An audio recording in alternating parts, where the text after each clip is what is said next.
like, I love that. So I always thought I'd be that arena. So I went and studied in school. I thought it was cool because making a little bit of money, I can go back to school. Then I found out I was going to be a kid. Like, that's a good thing. I was going to have a kid. Like, it's a good thing I'm making some money right now. Let me make a little bit more. And then it got to a point where I was like, I want to try something else. So I did everything short of completely sabotaging it. Never answered my phone, email, work, nothing. Leave me alone. Hollywood. I don't want this stuff. I'm a science guy. And I just never went away. That franchise, dude, just kept me coming back over and over again. You know? But, you know, I mean, it's a blessing and a curse, you know. It's like, it's cool to be a part of something. And, you know, I've done a lot for my life. You know, a lot of cool surf trips when I was younger. I was like, I'll make another movie. I'm going to go to Panama. Make another movie. Oh, cool, now I'm going to El Salvador. Make another movie. I'm like, Costa Rica. Next one, I'm like, Fiji. You know, like, I mean, that was, I make a movie, take care of my baby, go on a trip. That's what it was for me. And, man, I started 20 years ago. I just turned 40. I was like 22 years old. And I'm like, oh, what the You still look young. Yeah, but...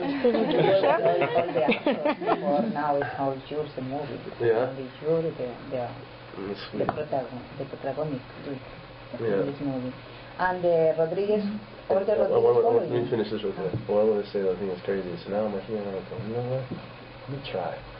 And I've had a couple of opportunities where I got to try, but for the most part, people don't want me to try. They're like, oh, he looks good for this. He looks good for that, you know? Especially when I was a little kid and I hated it, because everyone thought, I was like, I look like a girl. I was like so pretty, you know? I was like, and they want to put me in these teen magazines and stuff, and I'm just like, oh, I'm 24 years old, like, I hate this shit, you know? And so anyways, you cut to all these years later, and it's like, to earn it is so much better, you know? And I read the story, and I liked the story, and I sit down with Eric, and I was told beforehand that he's really particular. He's turned down a lot of people, because we're represented by the same agent, so they're protecting me, because they're used to me just taking a phone call. Hey, you want this job? Like, yeah, no. This guy actually is like, no, you got to sit down, and I'm like, that's actually pretty cool. So we sat down, and at the end of it, he goes, you're the guy. And I was like, it was such a compliment, but at the same time, immediately there's pressure, because when I read it, it was so pure. It was so truthful, minus all this stuff. I was like, the only way this thing isn't going to work is if I screw it up, you know? But I like that accountability, I like that pressure. So I show up, I realized that just telling the truth and living every moment, I did that. And the story was there to where I believed it, and I wanted to be a part of that journey. So I just show up every day, tell the truth. It's not that hard. Once you get past all the people that are standing around you, a bunch of guys, and being vulnerable in front of people that you don't really know. But after about a week, you know all these people. And all those people were there for the same reason. No one's getting paid on this one. They're there because they believed in the story, so you feel protected, like insulated, feel like a family. So after about a week, I'm like, cool, let's do this. I'll show up, tell the story every day. So it was a cool experience, man. I'm really grateful for it. So that's great. No.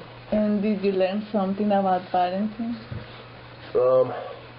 No, but there was parallel. I mean, you know, for me in my life, you know, I didn't plan on being a father. I wasn't married. I was doing what young guys do. And, you know, it takes a while to find your step. So when he first looks at that baby, when he says to her, like, I don't know you, I don't know that I was ever there. I think me, it was like, I want to know you, but I don't know myself. But I can draw the parallel. I was still a kid. I'm still trying to figure out who I am. So my heart wants to be there. It just doesn't know how to be yet.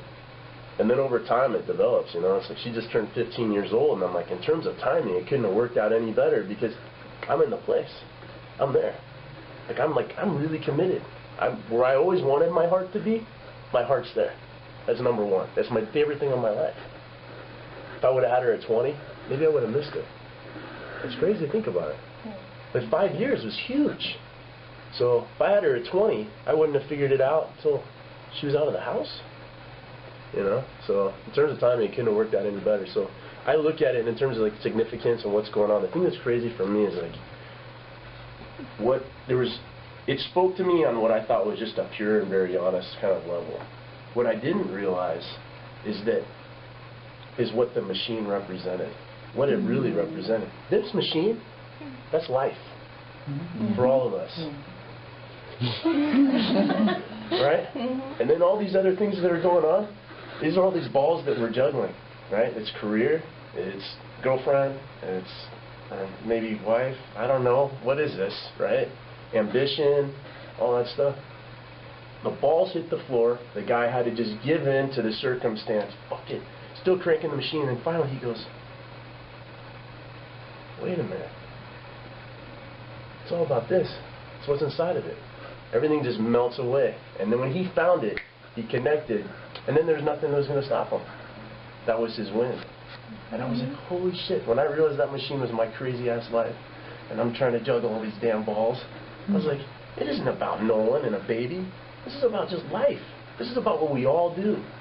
And we get upset with ourselves and we try, fuck them. Let the balls hit the ground. Because what does it really mean at the end of the day? It's all what's right here, you know? And so making that connection and realizing that, I was about 2/3 of the way through the movie, and I was just like, that made it even better. Holy shit, you know? So how draining was it? Because there was a lot of that. You did that in 18 days. You were going up and downstairs, cranking on that machine. How was every work day? It was still therapeutic for me, because I was living in a box, dude, for so long, and I wasn't being honest with myself, and it forced me out. It forced me to go places that I was afraid to go to. And so it was like 18 days of therapy, you know? So at the end of the day, it was funny, because as fatiguing as it was emotionally and sometimes even physically, I went home reinvigorated. And I was really excited to go to work the next day. And the other thing that was really crazy is you hear people talk about movies and like living and being an actor, and some of these guys, I'm like, oh, okay, dude, you just want to be famous, which is bullshit. You know what I mean? Like, why are you really here? You know? And in going along this journey, I realized I was like, that self-discovery thing was really, really big. That was a huge part of it. But the other one for me was, I didn't realize when you subject yourself to the journey, when you willingly go, I'm going to go here and I'm going to live it and I'm going to tell the truth, the spirit doesn't know the difference between what's induced and what's real. At the end, when Nolan wins, I won. We shot the whole movie in sequence. And I was on the phone with my dad. My dad and I, we don't talk like this that much. And he's like, yeah, so how are you going? How's the movie? I'm like, we just finished up. And I was quiet for a while. I'm like, yeah, you there? I'm like, yeah, I'm there. He's like, what's up? And I'm like, dude, I just realized I won. It was the craziest feeling ever. When Nolan won, I won. And you know when you like have a journey like that in life, it's like something that you accomplish, and it might, especially the more challenging it is, and you come out at the end of it and you go, ah, I accomplished that. Whether it's, you know, getting your high school or college, you know, piece of paper, whatever it is. I walked away going, my baby lived. I mean, it felt the same. You know, it's pretty incredible. How was it working with Genesis? She's amazing, girl. She's really warm, really cool girl. It's funny because Eric and I spent a lot of time together before we started working, and he's going through the casting stuff. And I'd go over to his house and hang out for like just 4 hours, just bullshit at his house, and we're doing this every week, you know, a couple times a week, for at least a month, 2 months. And what I didn't realize is all he was trying to do is figure me out better so he could better manipulate me. But we were going through the casting process and talking about, you know, different girls, and he would just show me photos. And when he was showing me the photos, I realized that he wasn't looking at the photo. He was looking at my reaction when he dropped the photo on the ground. So Jenna's sitting, I think my eyes went like that, and he goes, yeah, she's really cool too. But it's so important because, like, for me, I've worked with girls in the past. I've been pretty fortunate, man. But the Rodriguez follow you because Michelle Rodriguez, now Genesis Rodriguez. But, you know, I can't fake, like, affinity or appreciation for somebody.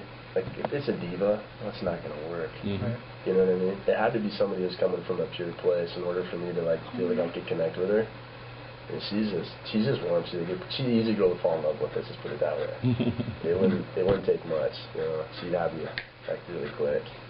So I had to tell myself. Do you have any favorite part of this movie? I think being united with the baby the first time, because the baby off camera when they're bringing it, the baby started crying. It just as you hear it. That's the real audio track. That was perfect. And it was just like, I'm playing this thing the whole time, and then they're like all of a sudden putting it there. And the only bummer is Eric goes, man, you should have looked up. We could have gotten your blue eye. And I was just like, oh my God. It felt so real, you know. It was really powerful. And the thing that really helped too is that the people that are involved, man, most of them are local guys that had some kind of story, had been through it. And there's a lot of pride in New Orleans.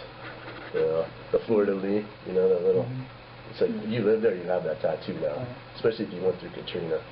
Wow. And so there's like a certain reverence, you know, certain respect for it and what we were doing. And I was talking about just kind of like, I don't know, I guess the insecurity of just being kind of emotional and vulnerable in front of a bunch of people that I don't know.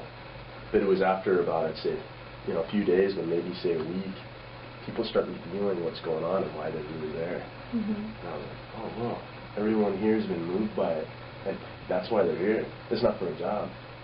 You know, there's like 6 or 7 other movies going on there. They could actually gotten paid. You know, but people wanted to give 18 days to this one. And so there was a certain level of kind of like reverence on set. It was kind of like, so I mean, there's times we're screwing around, we can't do that. But for the most part, it was very like, you know, it was just, it was conducive for what we were trying to accomplish. It's cool. And what do you like more, action movies or drama? As I'm getting older, I like things that are more truthful. So, personal. You know, when I have an opportunity to connect, I don't know, I like it. I always like the action stuff, but I don't know, I suppose if I'd been doing a lot of drama, I'd probably just want to do action. But now that I've been doing a lot of action the majority of my career, I think I'm more drawn towards the drama. You know, what's honest, what's pure. You know, Fast, we have like certain themes that are, you know, the whole family thing, which is kind of, I didn't even realize what was going on until we came back, I think, to do the 4th one. And they started speaking to me about the themes of family and stuff, and I was like, oh, man, I just thought we were running around shooting guns. And he's like, no, but that's the brilliance. He's like, people don't even realize that's why they're drawn to it. I was like, holy shit. Yeah, maybe you're right. And the 5th one, we hit that a little bit more. The 6th one, we hit a little more. People kind of coming back together, and I was like, he's absolutely right. So there's moments where, like, you know, like Dom and Brian get to like have a little thing. Or I have my thing with like Jordana with me. I freaking love Jordana. You know, so we find it at times, but for the most part, we're running around, we're being cool, you know, doing crazy stuff, you know, and we look for just fleeting moments of connectivity, like real connection. But to have something where you could just be locked in, and the thing of it is with something like this, is you have no choice but to be present. So as a result, it was like the most quiet time in my life, you know.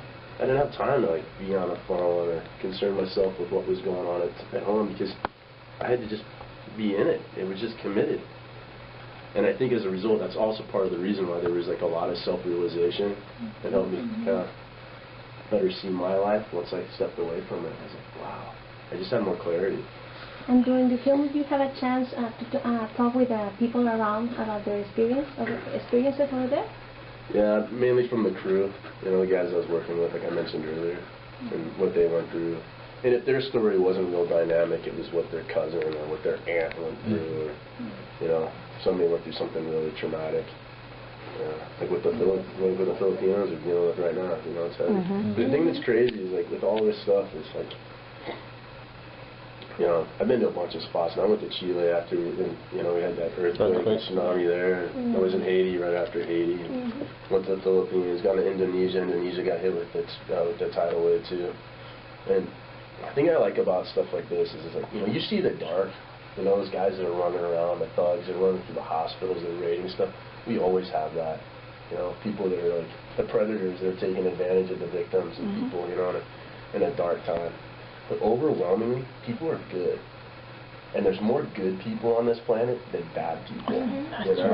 And I love that about it. And to me, that's what I like about this movie too, is it celebrates the victory of the good guys. You know, we see the bad guys. We saw this. We so focus on what's dark and the dark and the sad music, and rarely do we go back to revisit the positive. We need to celebrate our victories more. And to me, I was like, this is, we win. You know, celebration of the human spirit. You know? So for you,